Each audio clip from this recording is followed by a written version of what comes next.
muito sobre Bolsonaro depois, para explicar Bolsonaro. Como é que você explica um cara, né, como Bolsonaro, um miliciano na presidência da República? Né? Como é que a gente explica um miliciano na presidência? Esse foi o outro lado, e essa segunda parte que eu acrescentei.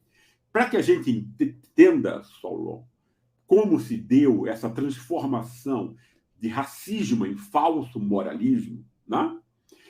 A gente tem que compreender o que aconteceu no Brasil em 1930, com a subida do poder de quem é, para mim, o maior estadista brasileiro de todos os tempos, chamado Getúlio Vargas, aí do Sul. Né?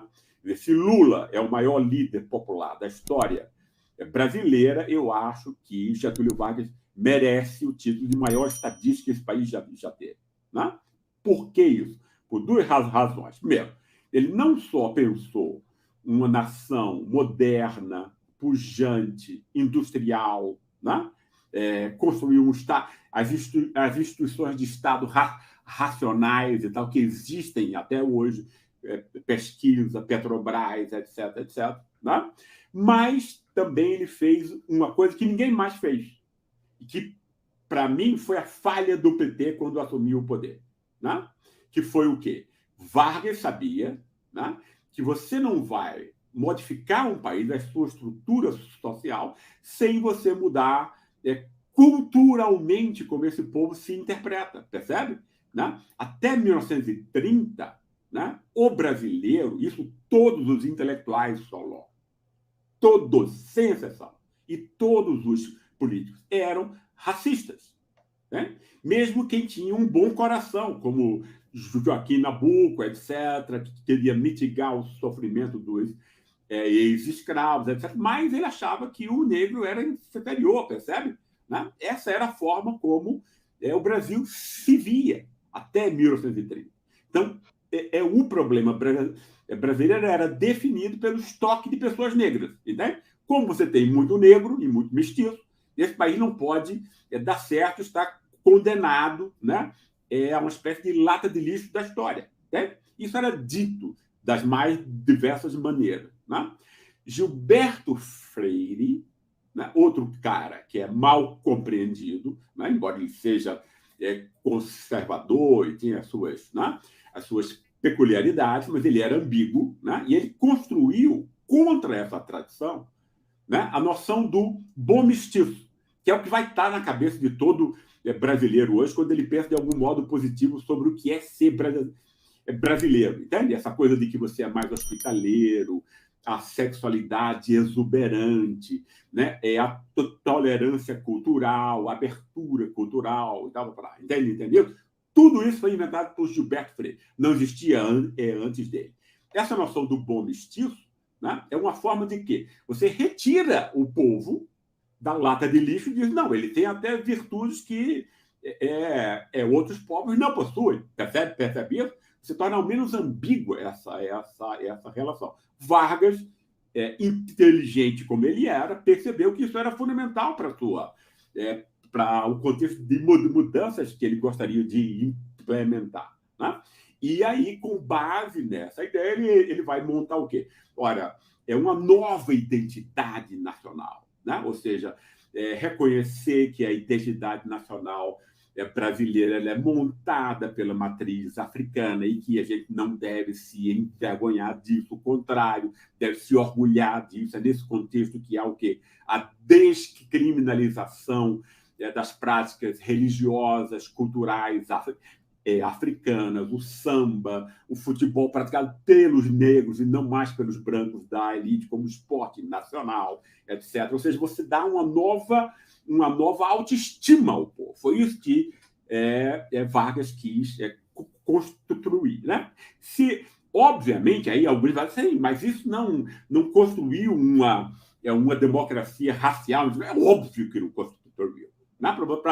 Para você vencer racismo nesse nível, você precisa de várias gerações.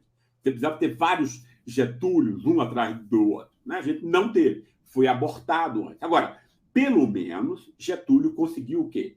Interditar o racismo racial explícito. Entende? Deixou de existir entre nós.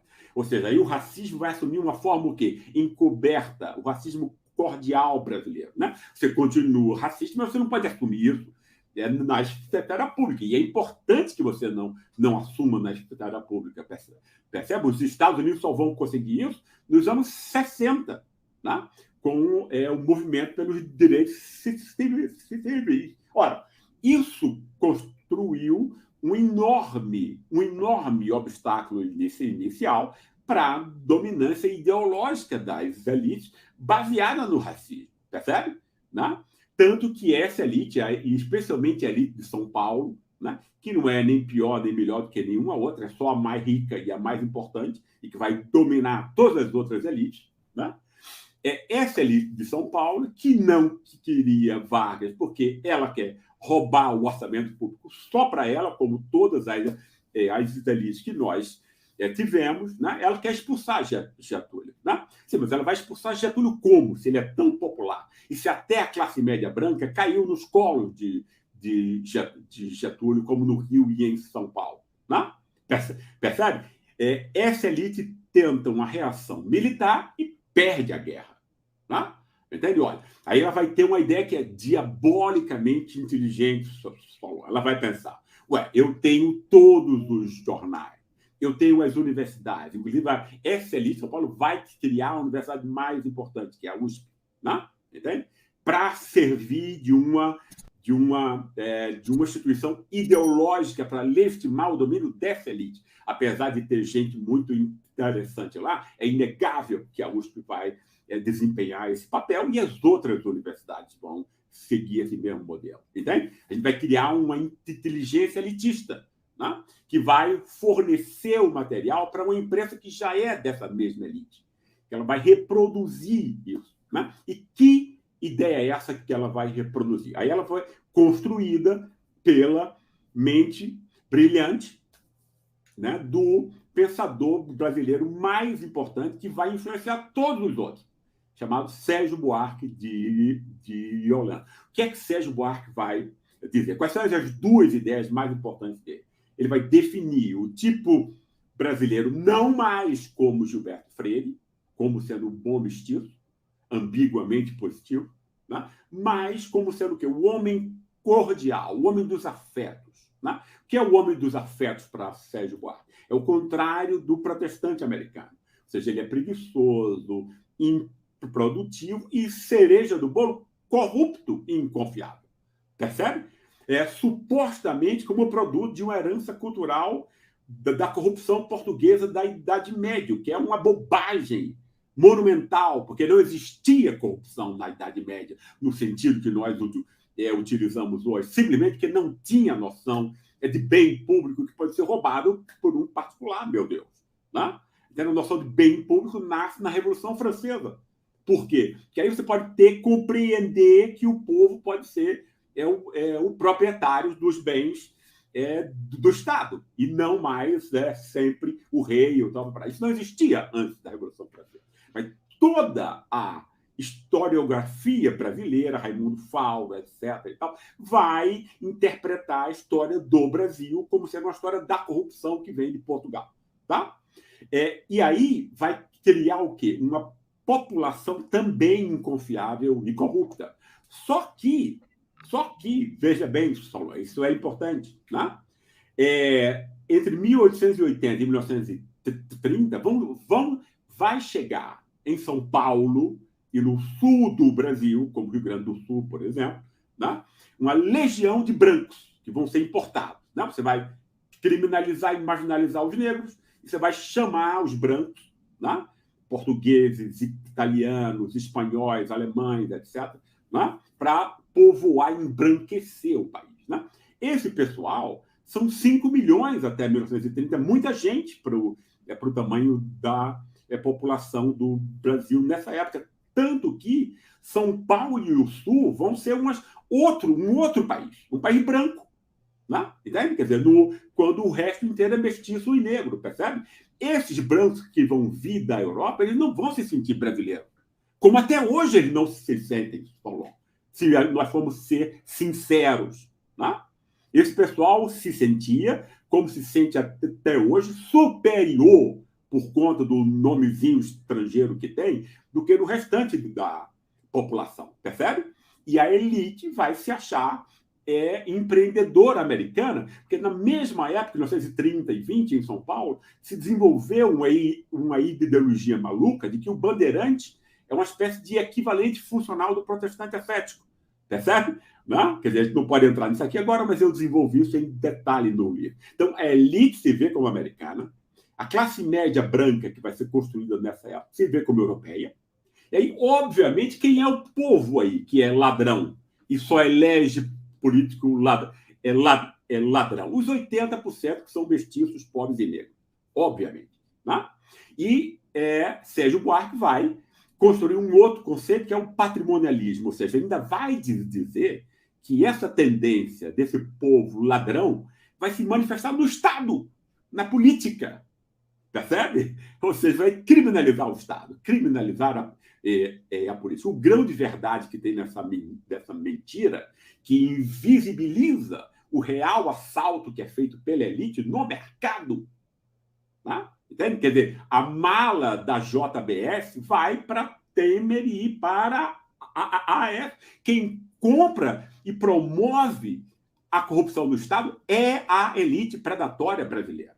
Ela que é ladra, né? Ela que é bandida. Né?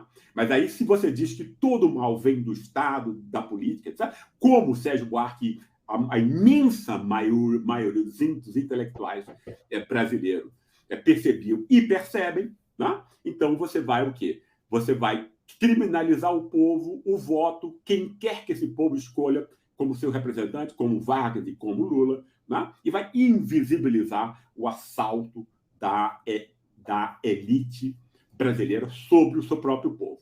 Isso é extremamente importante, por quê? Porque você precisa ter uma ideia para que você oprima e explore as pessoas. Ninguém vai aceitar ser explorado, etc., se você não convencer quem você está deixando pobre e sem fome, né, de que ele merece isso. Ou seja, então você tem que criminalizar o próprio povo. Por conta disso é que vai existir isso. Porque isso é importante a gente destacar a ideia intelectual que construiu isso tudo, que a imprensa, os jornalistas, normalmente, não desenvolve as ideias que ele utiliza. Ele retira isso, como todo mundo, né, do patrimônio, do estoque de ideias realizadas por intelectuais treinados para isso. Né? Então, tudo aquilo que a imprensa vai repetir depois entre nós vai ser essa ideia do povo ladrão, a corrupção como sendo uma coisa do povo e não da sua elite, etc., etc., como se todo o atraso fosse causado pela política e pelo Estado e não por essa elite predatória, percebe? Então é uma mentira de 100 anos, né? Entende? Que cumpre esse papel, né? Você criminalizar o povo, culpar a vítima pela sua miséria e tornar invisível o saque dessa elite predatória e canalha que nós temos até hoje.